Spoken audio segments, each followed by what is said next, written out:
मैंने सिर्फ sleepy classes follow किया है ऑप्शनल के लिए और कुछ मटेरियल नहीं। मैं तो फुल थैंक करता हूँ स्लीपी क्लासेस के नोट्स का। I had referred to Sleepy Classes, that is Shekhar sir's videos on sociology. Sleepy classes का बहुत कंट्रीब्यूशन रहा। स्लीपी क्लासेस के सारे सब्जेक्ट्स मुझे पता चला था कि sleepy classes sleepy classes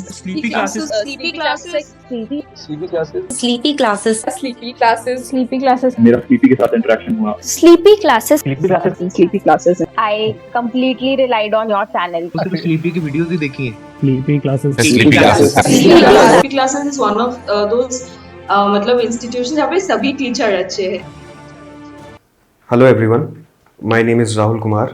I have secured All India rank 141 in UPSC Civil Services Examination 2025. मैंने 10th की पढ़ाई सेंट फ्रांसिस स्कूल जेसीडी से की। उसके बाद मेरा 12th डीपीएस बोकारो से हुआ। फिर मैंने अपना बीटेक आईटी दिल्ली से कंप्लीट किया। फिर कुछ दिन जॉब करने के बाद मैंने यूपीएससी सिविल सर्विसेज एग्जामिनेशन की तैयारी स्टार्ट की। फर्स्ट अटेम्प्ट में मैं इंटरव्यू तक गया और उसके बाद मेरा फाइनल सिलेक्शन नहीं हुआ, और इस बार तीसरे अटेम्प्ट में मेरा फाइनल सिलेक्शन हुआ और इस बार मैं आईएएस बनने जा रहा हूँ। तो जब मैंने ये जर्नी स्टार्ट की थी तो उस टाइम पे कुछ ऐसी चीज़ें हैं, जब मेरी एक फ्रेंड से बात हुई और उसने मुझसे ये पूछा कि अगर आज तुम्हें ये जर्नी स्टार्ट करनी है तो तुम ऐसी क्या चीज़ें हैं जो आज लोगों को बताना चाहोगे कि उनको क्या करना चाहिए अगर वो जर्नी स्टार्ट कर रहे हैं, और क्या गलतियां उनको अवॉइड करनी चाहिए।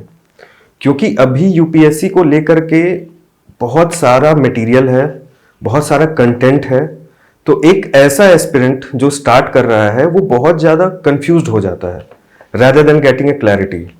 So my attempt in making this video is to bring a clarity in the aspirants who are going to start their UPSC journey.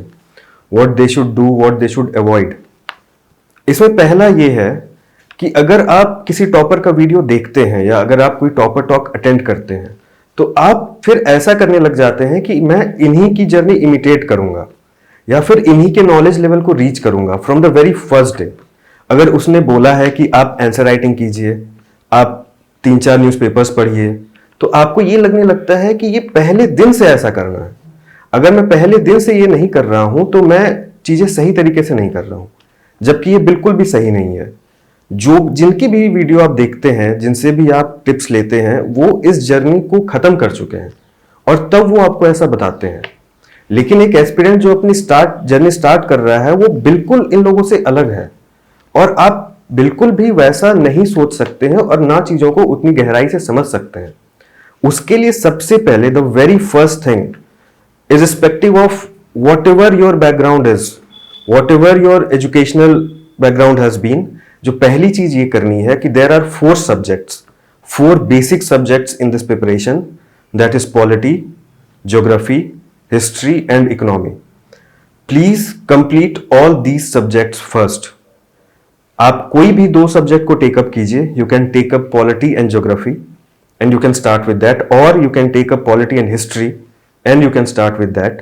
पहले इनको खत्म कीजिए पूरे तरीके से, उसके बाद आप न्यूज़पेपर, आंसर राइटिंग, उसके बाद आप इसमें जाइए। क्योंकि जब हम न्यूज़पेपर उठाते हैं, जब हम उसको पढ़ते हैं, तो उसमें जो न्यूज़ रहता है या जो आर्टिकल्स रहते हैं वो बहुत ही हाईली डिग्निफाइड लोगों के द्वारा, बहुत एक्सपीरियंस लोगों के द्वारा लिखे हुए होते हैं। और ह्यूमन माइंड का एक बेसिक सा फंडा होता है कि अगर आप कुछ पढ़ रहे हैं तो आप उसको समझने की कोशिश करते हैं, ना कि सिर्फ पढ़ने की। और अगर आप एक बिगिनर हैं जिसने बस स्टार्ट किया है, जिसका बैकग्राउंड भी आर्ट्स का नहीं है, और वो अगर पहले ही दिन इंडियन एक्सप्रेस या हिंदू लेके बैठ जाएंगे और वो एडिटोरियल पढ़ेंगे, आपको कुछ समझ नहीं आएगा। मैं भी पीयर प्रेशर में, क्योंकि मेरे साथ जो लोग थे वो हिंदू पढ़ना उन्होंने स्टार्ट कर दिया था, या मैंने जो टॉपर्स की वीडियोस देखी थी उसमें उन्होंने यही रेकमेंड किया था, तो मैंने भी जब हिंदू उठाया तो मुझे कुछ भी समझ नहीं आ रहा था। मैं बस ऐसा था कि एक एआई के जैसे उसको बस रीड कर रहा था, और वो बहुत फ्रस्ट्रेटिंग होता है। फिर आपको लगने लगता है कि क्या मैं ही, सिर्फ मुझे ही नहीं समझ आ रहा है ये चीज़, या फिर ये भी हो सकता है कि उसका लिखा हुआ, उन लोगों का लिखा हुआ सब कुछ आपको सही लगने लगेगा, आपकी थिंकिंग वैसे डेवलप हो जाएगी। तो इसके लिए मैं बोल रहा हूं कि newspapers are not required from the very first day. पहले आप एक अपना अच्छा फाउंडेशन बिल्ड कीजिए, आप अपने कंट्री को जानिए, आप अपने कंट्री के आसपास की चीजों को जानिए ताकि आपको न्यूज समझ में आए। तो ये पहली बात है। इसमें आप पॉलिटी से भी स्टार्ट कर सकते हैं, ज्योग्राफी से भी स्टार्ट कर सकते हैं, लेकिन पॉलिटी, ज्योग्राफी, हिस्ट्री और इकोनॉमी, इन चारों को खत्म करने के बाद ही, मैं तो ये बोलूंगा कि इन चारों को खत्म करने के बाद ही आपकी जर्नी या आपकी प्रिपरेशन अच्छे ढंग से स्टार्ट होगी, आपको चीजें समझ में आएंगी। अगर आप प्रीवियस ईयर क्वेश्चंस देखेंगे तो आप ये समझ पाएंगे कि इसमें मुझे सिर्फ पॉलिटी लिखना है या कुछ ज्योग्राफी के भी एलिमेंट्स इसमें डालने हैं।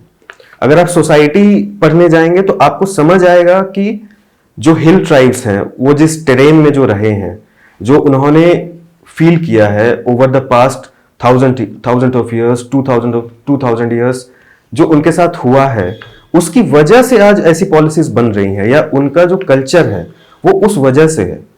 तो उसके लिए पहले ये तो रिक्वायर्ड है कि आप वहां की ज्योग्राफी तो समझें, आप वहां का हिस्ट्री तो आपको पता हो, तभी तो आज आपके सोसाइटी को समझ पाएंगे। Because society is an evolution से ही सोसाइटी बनी है।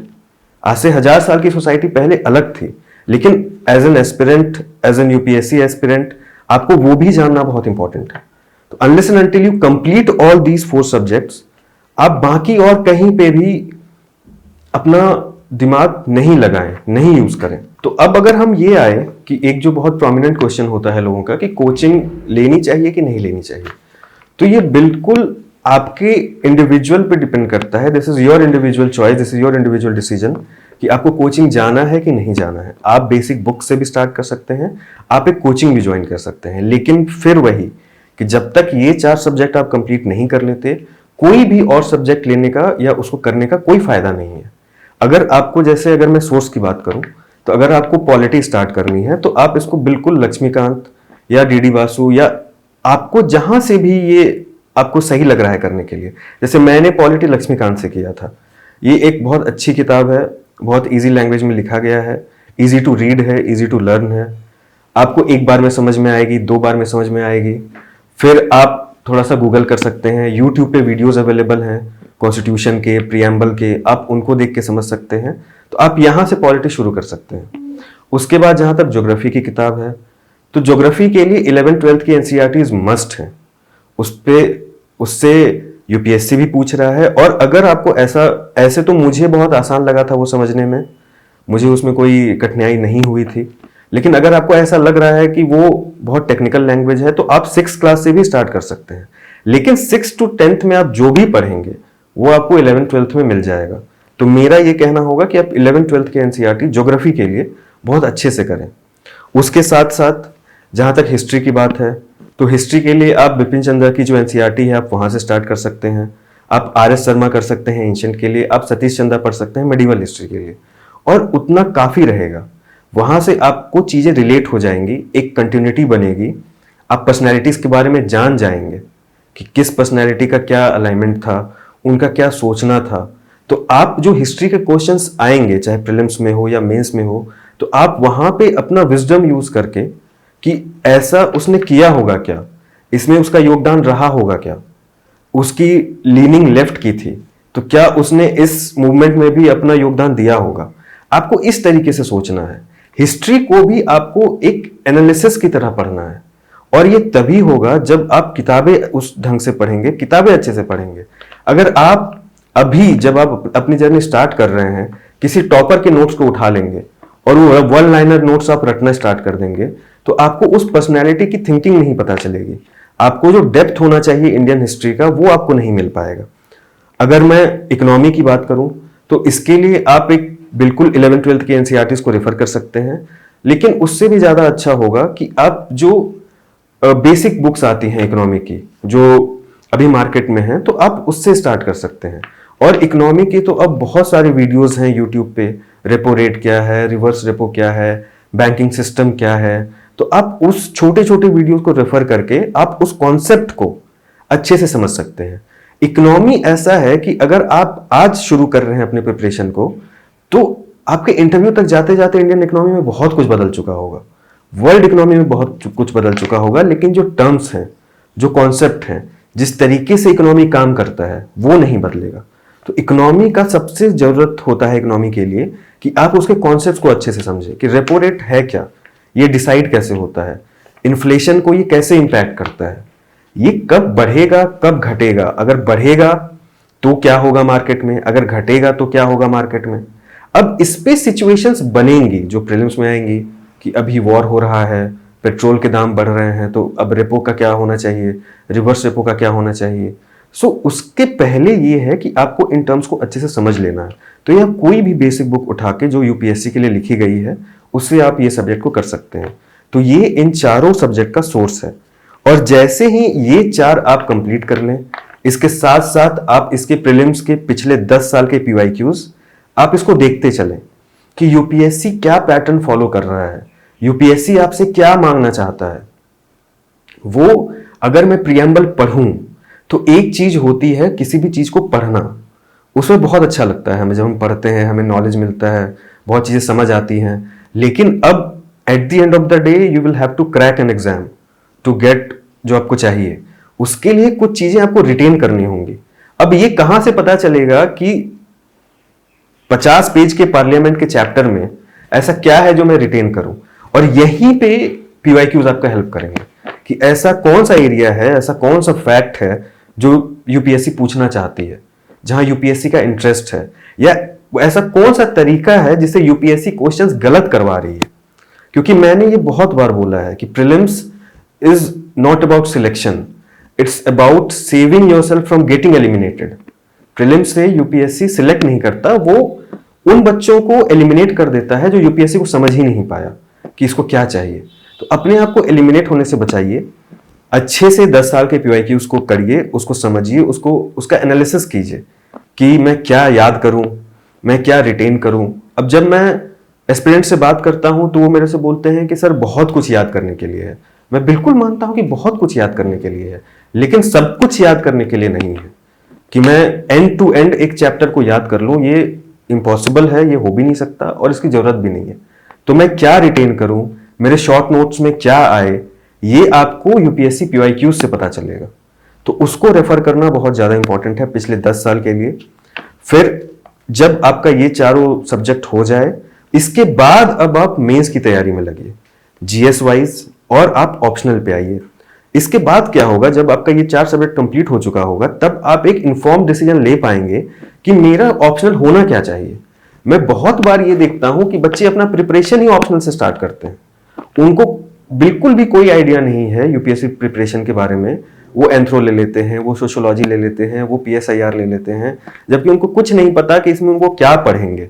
वो बस इस ट्रेंड पे जाते हैं कि अच्छा AIR 1 का ऑप्शनल क्या था, या मैं जिस सीनियर को जानता हूं उसका ऑप्शनल क्या था, और उस पे वो ऑप्शनल ले लेते हैं। अब उसमें ना उनका इंटरेस्ट रहता है, ना उनका वो डेप्थ रहता है जो एक ऑप्शनल को पढ़ने के लिए चाहिए। अगर आप यूपीएससी सिलेबस को जाके पढ़ेंगे तो उसमें साफ साफ लिखा हुआ है कि ऑप्शनल बैचलर्स लेवल तक पूछा जाएगा। बैचलर्स आप ये सोचिए कि एक नॉर्मल कॉलेज में 3 या 4 साल का होता है, और उसमें अगर आपका इंटरेस्ट नहीं है तो आप उसमें बैचलर्स डिग्री जितनी पढ़ाई आप कैसे कर सकते हैं। और वो डेप्थ जो यूपीएससी आज डिमांड कर रही है ऑप्शनल में, वो आपको तब तक नहीं आएगा जब तक आपको बेसिक चीजें नहीं आएंगी, जब तक आपका फाउंडेशन नहीं होगा। आप एक बहुत बड़ी बिल्डिंग बना लेंगे जिसका कोई बेस नहीं है, जिसको एक छोटे से रॉकेट जो यूपीएससी छोड़ेगी एक सिंपल से सवाल में, और आपका पूरा बिल्डिंग उस दिन खत्म हो जाएगा। और अगर मैं इस बात पे आऊं कि इन 4 सब्जेक्ट्स को करने के लिए आपको कितना समय चाहिए, सो आई वुड से कि एटलीस्ट आपको 6 महीने प्रॉपर इन चारों सब्जेक्ट्स पे देना चाहिए, ताकि इनमें आप एक डेप्थ बिल्ड करें, इनमें आप एक कंसेप्चुअल क्लैरिटी लाएं, इसमें आपका कमांड हो जाए इन सारे सब्जेक्ट्स पे। अब इसमें क्या है कि कुछ ऐसी चीजें हैं जिसको मैं मानता था कि ये ABCD है यूपीएससी प्रिपरेशन का। ये बिल्कुल मैं आपको बता रहा हूं कि यूपीएससी पूछे नहीं पूछे, अगले प्रीलिम्स में पूछे, पिछले प्रीलिम्स में उसने नहीं पूछा, हाँ पूछा, इससे कोई मतलब नहीं है। अभी जो मैं बताने जा रहा हूं इसको करना ही करना है। अगर ये आप नहीं करेंगे तो जैसे अल्फाबेट्स के बिना हम सेंटेंस फॉर्म नहीं कर सकते, हम ग्रामर नहीं समझ सकते, उसी तरह से आपका ये यूपीएससी प्रिपरेशन बिल्कुल भी डिरेल हो जाएगा अगर आप ये चीजें नहीं करेंगे। उसमें सबसे पहला आता है वर्ल्ड मैपिंग और इंडिया मैपिंग। बिना इन दोनों के अब मैं बिल्कुल इसमें नहीं जाऊंगा कि यूपीएससी वर्ल्ड मैपिंग पूछ रही है या नहीं पूछ रही है, इससे आपका मतलब ही नहीं होना चाहिए। अगर आप इंटरनेशनल रिलेशंस, आप ज्योग्राफी छोड़ दीजिए, अगर आप इंटरनेशनल रिलेशन समझना चाहते हैं और आपको वर्ल्ड मैपिंग नहीं आती है, आप उसमें कुछ नहीं समझ पाएंगे।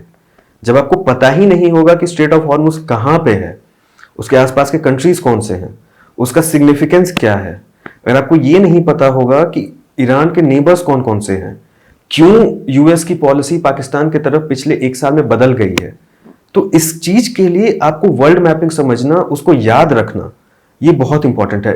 इररिस्पेक्टिव कि प्रीलिम्स में आ रहा है या नहीं आ रहा है, इससे आपको बिल्कुल भी मतलब नहीं होना चाहिए। Same with India mapping.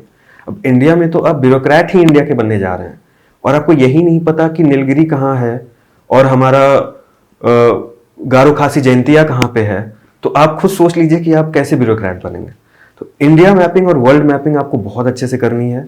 इसमें आपको बिल्कुल ये नहीं देखना है कि यूपीएससी इसको पूछ रही है या नहीं पूछ रही है, ये आपका ABCD है इस प्रिपरेशन का। सेकेंड, अगर मैं बोलूं कि जब आप पॉलिटी पढ़ें, चाहे किसी भी किताब से पढ़ें, लेकिन इसके साथ आप एक कॉन्स्टिट्यूशन का बेयर एक्ट जरूर रखें अपने साथ।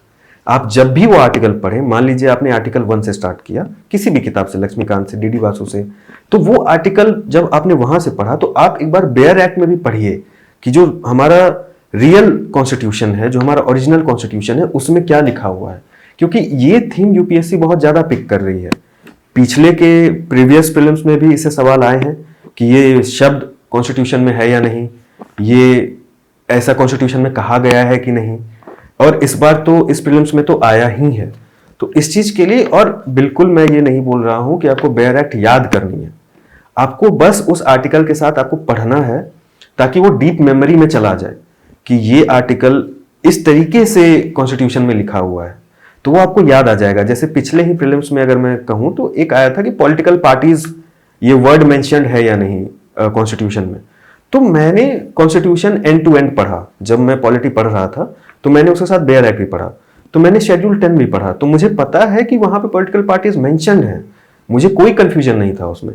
लेकिन अगर आप मुझे ये बोलेंगे कि क्या मुझे anti defection section by section मुझे याद है, तो बिल्कुल याद नहीं है, वो याद करने की आवश्यकता भी नहीं है। लेकिन अगर आप उसको पढ़ लेंगे एक बार, तो आपको ये पता रहेगा कि पॉलिटिकल पार्टीज वहां पे मेंशन की गई हैं या नहीं की गई हैं। इसके बाद अगर मैं हिस्ट्री की बात करूं, तो हिस्ट्री में एक बहुत इंटरेस्टिंग होता है कि क्रोनोलॉजिकल ऑर्डर में कौन सा डायनेस्टी कब आया। अब इसमें लोग चले जाते हैं कि क्या ये यूपीएससी पूछेगी। मैं फिर आपको बता रहा हूं कि ये इररिस्पेक्टिव यूपीएससी पूछे या ना पूछे, आपको क्रोनोलॉजिकल ऑर्डर में एंशियंट टाइम से लेके मिडीवल में सारी डायनेस्टीज याद होनी चाहिए। कौन सी डायनेस्टी किसके कंटेम्प्रेरी थी, कौन सी डायनेस्टीज नॉर्थ इंडिया में एग्जिस्ट करती थी, कौन सी डायनेस्टीज साउथ इंडिया में एग्जिस्ट करती थी। अगर आप, मैं बिल्कुल ये दावे के साथ कह सकता हूं कि अगर आपको डायनेस्टीज की क्रोनोलॉजी याद होगी और अगर आपको डायनेस्टीज का लोकेशन याद होगा कि ये डायनेस्टी नॉर्थ इंडिया में एग्जिस्ट करती थी या साउथ इंडिया में एग्जिस्ट करती थी और किस टाइम पे एग्जिस्ट करती थी, आप 90% उस डायनेस्टी का सब कुछ समझ जाएंगे। बिना उसको बहुत डेप्थ में पढ़े आप समझ जाएंगे कि ये इसकी लड़ाई किसके साथ हो रही होगी, इसकी संधि किसके साथ, इसका अलाइनमेंट किसके साथ चल रहा होगा, इसकी पॉलिसीज कैसी बन रही होंगी। तो ये जानना, अब इसमें क्या है कि जब आप एंशिएंट मिडिवल इंडिया पढ़ेंगे एनसीईआरटी से, तो उसमें मैप्स दिए हुए हैं। अब बहुत 99% लोग होते हैं जो कभी उस मैप्स को देखने ही नहीं जाते हैं कि उसमें क्या दिया हुआ है, उसको कैसे बनाया गया है, उसको कैसे उस मैप का करना क्या है। तो वो मैप, मैं तो बोलूंगा कि टेक्स्ट से ज्यादा इंपॉर्टेंट है।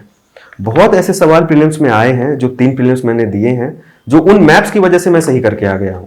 ये दिमाग लगा के कि इस राजा, क्योंकि लड़ाई किसके साथ होगी, लड़ाई जो आपका नेबर है, लड़ाई आप उसी के साथ करोगे जो 1000 किलोमीटर दूर है। उस टाइम तो ऐसा साधन था नहीं कि रॉकेट चला दिया हम लोगों ने, पूरी कैवेलरी लेके चलनी पड़ती थी। तो वह 1000 किलोमीटर दूर किसी राजा से क्यों लड़ाई करने जाएगा।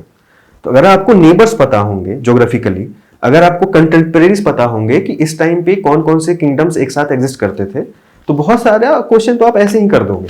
अब इसके साथ मैं कुछ और भी चीजें ऐड करना चाहूंगा जो आपको बिल्कुल भी मिस नहीं करनी है। जब आप ये सब्जेक्ट्स करें या फिर आप अपने किसी भी स्टेज में हो प्रिपरेशन के, पीवाईक्यूज और सिलेबस आपको हमेशा रेफर करनी है। वो आपका बिल्कुल आपके सामने रहना चाहिए। और मैंने बहुत जगह से ये सुना है कि सिलेबस, जब तक आपको सिलेबस यूपीएससी का याद नहीं होगा, आपका यूपीएससी होगा ही नहीं। ऐसा बिल्कुल भी नहीं है, कहीं पे भी ये नहीं लिखा हुआ है कि आप सिलेबस वर्ड बाय वर्ड उसको याद करें। एंड बिलीव मी, जब आप मेंस के लिए जा रहे होंगे, या जब आप मेंस का प्रिपरेशन कर रहे होंगे तो सिलेबस धीरे धीरे आपके दिमाग में छप ही जाएगा। मैंने कभी भी सिलेबस को याद करने की कोशिश नहीं की और आज मुझे ऐसा लगता है कि अभी भी मुझे सिलेबस लाइन बाय लाइन मुझे याद की हुई है। तो ये सब बिल्कुल मिथ्स हैं, इन पे बिल्कुल भरोसा नहीं करना है कि सिलेबस आपको रट लेना है, PYQs आपको हर साल के रटे हुए होने चाहिए। रटे हुए नहीं होने चाहिए, आपको पता होना चाहिए कि कौन सा टॉपिक्स यूपीएससी ने ज़्यादा पूछा है, उस टॉपिक्स में उसने क्या ज़्यादा पूछा है, कुछ फैक्ट पे वो जा रहा है उस टॉपिक पे, या उससे एनालिसिस आपसे पूछी जा रही है। तो इन सब बातों को आपको जानना है, क्योंकि इसमें ऐसा है कि सुनजू एक बहुत बड़े पॉलिटिकल एनालिस्ट थे एंशिएंट टाइम्स के। तो उनका कहना है कि if you know the enemy and you know yourself, you need not fear the result of 100 battle. तो जब तक आप अपने एनिमी को जानेंगे नहीं कि आपकी लड़ाई किससे है, तब तक आप उससे पीछे रहेंगे।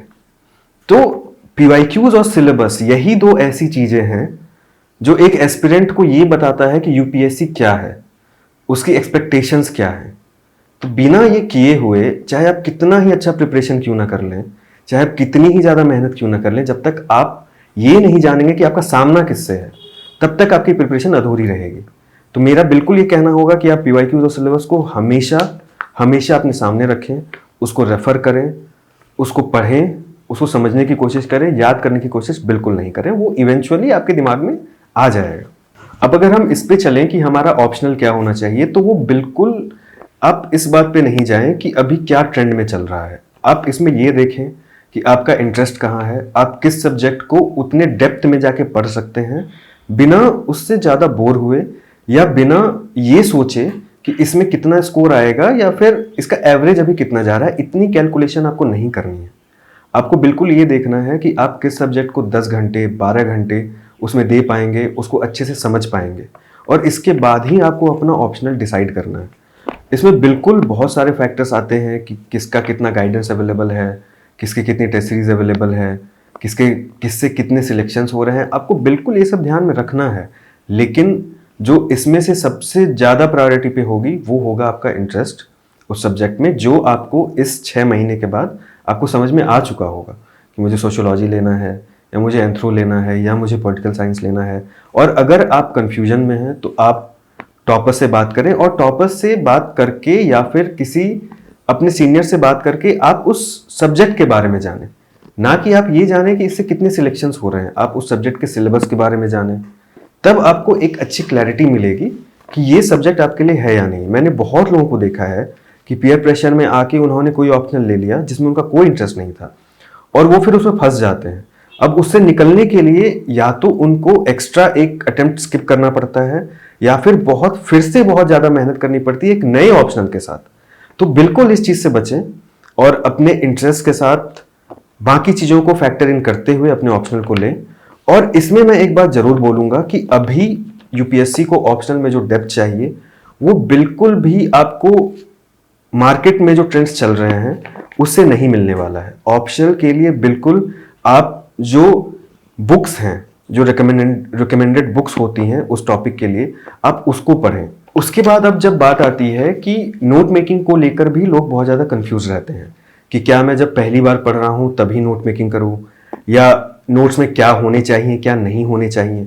तो इसमें अगर मैं अपनी बात बताऊं तो पहली बार में तो मैंने भी नोट्स नहीं बनाए थे। जो मैंने स्टैंडर्ड बुक्स रेफर किए थे वो मैंने हाइलाइटर से ही जो चीज़ें मुझे इंपॉर्टेंट लगती थी मैं उनमें हाईलाइट कर देता था और उसको फिर से पढ़ता था।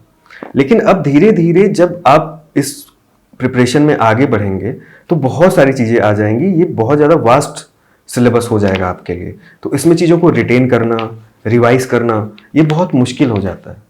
तो अगर मैं बिल्कुल एक छोटा सा भी एक्सरसाइज करूंगा आप लोगों के साथ और इससे आप समझ जाएंगे कि नोट मेकिंग कैसे करनी है। अगर मैं ये पूछूं कि राइट टू लाइफ किस आर्टिकल के अंडर आता है, तो अभी 99% जो ऑडियंस ये देख रही होगी उनको पता होगा कि ये आर्टिकल 21 के अंडर आता है। तो अगर आपके नोट्स में ये लिखा हुआ है कि आर्टिकल 21 के अंडर राइट टू लाइफ आ रहा है, तो this is not how note should be made. लेकिन मैं अगर आपको ये बोलूं कि राइट टू गुड और क्लीन एयर ये किस जजमेंट में दिया गया था, तो मैं भी अभी इस चीज को रिकॉल नहीं कर पा रहा। तो ये एक ऐसा चीज है जो एस्पिरेंट्स के दिमाग से निकल सकता है, और यही आपका नोट्स है जो आपके दिमाग से निकल सकता है। यही आपका वो नोट्स है जो आप प्रीलिम्स के एक दिन पहले पलटाएंगे। यही आपका नोट्स है जो वो 2 घंटे आपको मिलेंगे GS1 और GS2 के बीच में, उस समय आप खाना खाते हुए आप यही पन्ना पलटाएंगे। अगर उस टाइम आपके पास ऐसे नोट्स हैं जिसमें आर्टिकल 21 लिखा हुआ है कि उसमें राइट टू लाइफ है, वो तो 99% जनता को पता है। अगर वो प्रीलिम्स में आ भी जाएगा तो आप उसको सही करके आएंगे, आप वहां कंफ्यूज नहीं होंगे। तो नोट मेकिंग वैसी करनी है जो चीजें इंडिविजुअली आप भूल जाते हैं, बार बार आपको याद नहीं रहती हैं। और ये बिलीव मी, अगर आप एक सीरियस एस्पिरेंट हैं तो आप जब इसकी प्रिपरेशन अच्छे से करेंगे तो आपको पढ़ते समय ही पता चल जाएगा कि क्या चीजें उस चैप्टर की आपके साथ रहती हैं सोते टाइम भी, और क्या आप रिवीजन करने के बाद भी 2-3 बार आपके दिमाग से स्किप हो जाती हैं। And this is how notes should be made. अगर आप प्रियम्बल का नोट्स बनाएंगे तो उसमें अगर आप पूरा प्रियम्बल ही लिख देंगे तो फिर that is not a good way to make notes. लेकिन अगर आप उसमें ये लिखेंगे कि डेमोक्रेटिक के साथ कौन से 4 वर्ड्स थे क्रोनोलॉजिकल ऑर्डर में, है ना, कि पहले क्या था, दूसरा क्या था, तीसरा, और बस इतना ही लिखना है। किस पे क्या जजमेंट आया, आपने 3 पॉइंट्स लिख लिए कि बड़ी यूनियन में ये जजमेंट आया, फिर LIC versus union of India में ये आया, केशवानंद भारती में ये आया, एक लाइन में, part not a part, part not a part, बस इतना ही। एनालिसिस तो आपके दिमाग में है। अगर आप उस पूरे एनालिसिस को भी नोट्स में उतार लेंगे तो बहुत ज्यादा बल्कि नोट्स हो जाएगा, फिर रिवीजन नहीं हो पाएगा, फिर आपको नोट्स का नोट्स, आप अंतिम तक नोट्स ही बनाते रह जाएंगे। तो नोट मेकिंग के लिए सिंपल सा फंडा है मेरी साइड से कि जो चीजें एज अ सीरियस एस्पिरेंट आपके दिमाग से स्किप हो रही हैं उसको आप एक पेज में उतार लें और वही आपका नोट्स है। बाकी सब आपके साथ दिमाग में रहेगा, बाकी सब आपका कॉन्सेप्ट रहेगा, आपको याद रहेगा, आप वहां एग्जाम हॉल में जाके उसको बिल्कुल पेपर पे उतार पाएंगे। This is how note should be made. अब इसमें जो आखिरी बात मैं आप लोगों को बोलना चाहूंगा कि ये एक बहुत ज्यादा इमोशनली और फिजिकली टायरिंग जर्नी होगी, इसके लिए आप तैयार हो जाइए। बिल्कुल भी आसान जर्नी नहीं होने वाली है। मैं एकदम एक सीनियर की तरह आपको ये बताना चाहूंगा जिसने ये पूरा देखा है। बहुत सारी चीजें आपसे छूटेंगी, बहुत रिश्ते आपके खत्म होंगे, बहुत ऐसी चीजें होंगी जब आपको लगेगा कि यार इतना इस चीज को दे रहा हूं, क्या ये वर्थ इट है। तो आज तो मुझे ये पता नहीं है कि ये वर्थ इट है या नहीं, लेकिन हाँ, अगर आप ये बोलें, अगर आप ये सोच के इस सर्विस में जा रहे हैं कि इसमें बहुत ज्यादा पर्क्स है, अलाउंसेस हैं, तो भले ही एक समय आएगा आपके लाइफ में जब आपको लगेगा कि ये वर्थ इट नहीं है। लेकिन आप, अगर आपके अंदर एक सेंस ऑफ पब्लिक सर्विस है कि मैं यही करना चाहता हूँ, मुझे यही करके अच्छा लगता है, अगर आपके अंदर वो लीडरशिप की क्वालिटी है तो आपको हमेशा इस चीज में मजा आएगा। और जब नहीं आएगा तो आपका फॉल बैक मैकेनिज्म इतना अच्छा होगा, आप किताबें पढ़नी स्टार्ट कर दीजिए।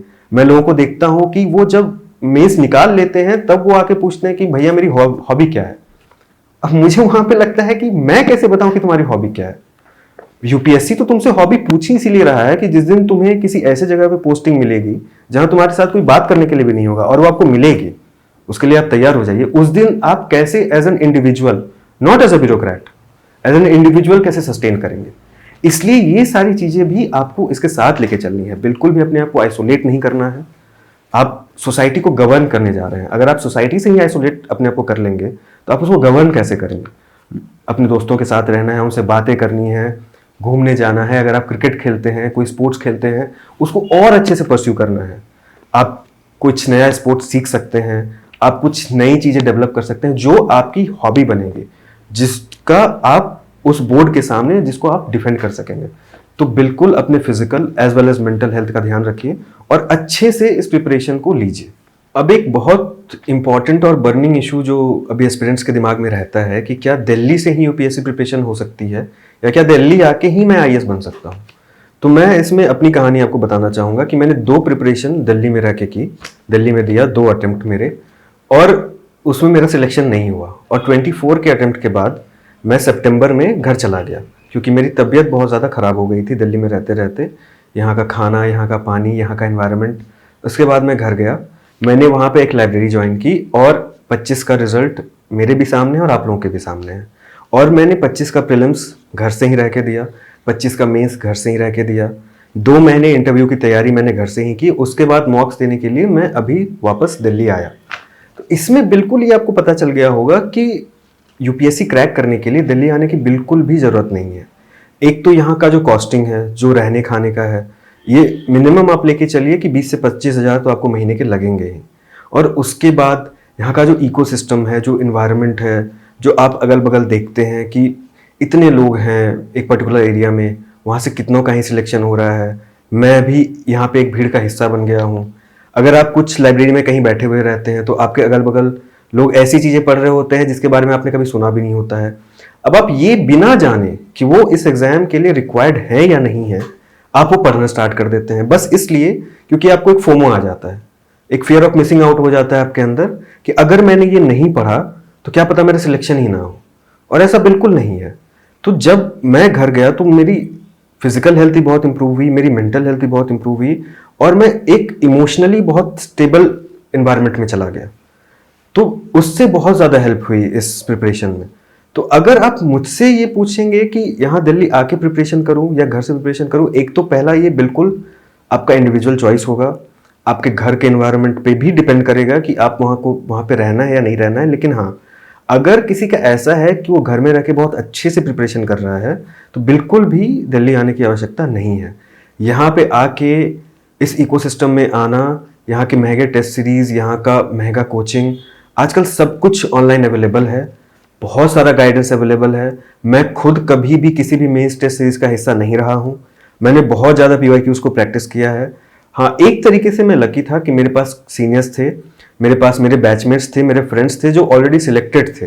तो मैं आंसर्स लिखता था, 3 घंटे में PYQ ही लिखता था, और वो पेपर मैं अपने सीनियर्स को भेजता था कि आप प्लीज़ इवेल्युएट करके ये दे दीजिए। आप 5 दिन लगाइए, 6 दिन लगाइए, और वो बहुत अच्छे से इवेल्युएट करके देते थे, जो आपको किसी भी टेस्ट सीरीज में नहीं मिलेगा। तो ये ज्वाइन करना है या नहीं करना है, अगेन ये कोई हार्ड एंड फास्ट फैक्ट नहीं है कि बिना ज्वाइन किए हुए आपका होगा ही नहीं, सिलेक्शन ही नहीं होता है, ऐसा बिल्कुल नहीं है। एक आपके सामने ये बोल रहा है, और मैं बहुत सारे ऐसे लोगों को जानता हूं जिन्होंने कुछ भी ज्वाइन नहीं किया और आज वो IAS हैं, सर्विस में हैं, क्योंकि उन्होंने एक प्रोसेस फॉलो किया, एक सही प्रोसेस फॉलो किया, और उनको लगा कि ये प्रोसेस सही चल रहा है। अगर आप 3 घंटे कोई टेस्ट सीरीज लिखते हैं या 3 घंटे आप एक PYQ का पेपर ही उठा के ले आते हैं और वही लिखते हैं, तो ये बिल्कुल सेम बात है, क्योंकि करंट अफेयर्स तो आप कर ही रहे हैं, करंट अफेयर्स आप करेंगे ही, और वो आपके आंसर्स में इनकॉर्पोरेट होंगे। और बेटर देन एस्पिरेंट से उसको दिखाना कि ये कैसा चल रहा है, आप किसी सिलेक्टेड कैंडिडेट से या फिर आप किसी प्रोफेसर से, अगर कोई बहुत अच्छे प्रोफेसर आप उनको जानते हैं तो आप उनको ये दे सकते हैं। जैसे मैं चंद्रचूड़ सिंह हैं, हिंदू कॉलेज के प्रोफेसर, उन्होंने मुझे बहुत ज़्यादा गाइड किया।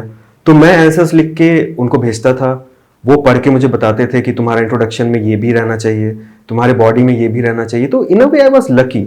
लेकिन अगर आप ये प्रिपरेशन करने जा रहे हैं तो आप बिल्कुल इतना तो आप अपने आसपास में ढूंढ ही सकते हैं कि एक आपके इवन लोकल कॉलेज का भी आपको उस सब्जेक्ट का प्रोफेसर मिल जाए, और आप उसे 5 से 6 क्वेश्चंस आप लिख के दे दें कि sir as a professor point of view ये मैं सही लिख रहा हूं कि नहीं लिख रहा हूं, और इससे आपको एक क्लैरिटी मिल जाएगी, और एक बहुत अच्छी क्लैरिटी मिलेगी। So before I conclude this, I just want to say कि इस वीडियो में आप उतना ही अपने ऊपर इम्प्लीमेंट कीजिएगा जितना आपको सही लगेगा कि हाँ इन्होंने सही बताया, इन्होंने सही गाइड किया, and it is completely your discretion कि आपको कितनी बातें माननी है, कितनी नहीं माननी है। My education can be entirely, educational background can be entirely different from yours, सबका वो अलग अलग होता है। अगर आपको ऐसा लगता है कि आप अपने प्रिपरेशन में बहुत आगे निकल चुके हैं या आपने प्रिपरेशन थोड़ी पहले स्टार्ट कर दी है, तो आप बिल्कुल इस पूरे वीडियो में जो भी आपको सही लग रहा है उसको कुछ ट्वीक्स और टर्न्स के साथ भी आप इसको इम्प्लीमेंट कर सकते हैं।